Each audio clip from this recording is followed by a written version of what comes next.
नमस्कार सर्वांना. आज आपण कलेक्शन वर्कर अटेंडन्स रिपोर्ट कसा बघायचा याबद्दल माहिती घेणार आहोत. सर्वप्रथम आपल्याला आपलं ॲप लॉग इन करायचं आहे. त्यानंतर आपल्याला कलेक्शन वर्कर मॅनेजमेंट ऑप्शनला क्लिक करायचं आहे. क्लिक झाल्यावर आपल्याला कलेक्शन वर्कर अटेंडन्स रिपोर्ट या ऑप्शनला क्लिक करायचं आहे. ऑप्शनला क्लिक केल्यानंतर आपल्याला लॉग इननुसार आपला झोन, वार्ड, प्रभाग शो होईल. त्यानंतर आपल्याला आपली डेट चेक करायची आहे.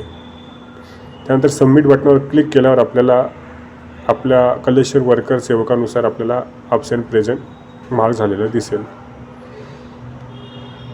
अशा प्रकारे आपण ही माहिती इथं पाहू शकता. त्यानंतर ही माहिती जर आपल्याला PDF फॉर्ममध्ये डाउनलोड करायची असेल तर आपण दिलेला PDF आयकॉनला क्लिक करायचं आहे. PDF आयकॉनला क्लिक केल्यानंतर आपल्याला हा रिपोर्ट आपल्या सिस्टीममध्ये म्हणजे आपल्या मोबाईलमध्ये डाउनलोड करता येतो आणि आपण ते रेफरन्ससाठी पाहू शकतात. धन्यवाद.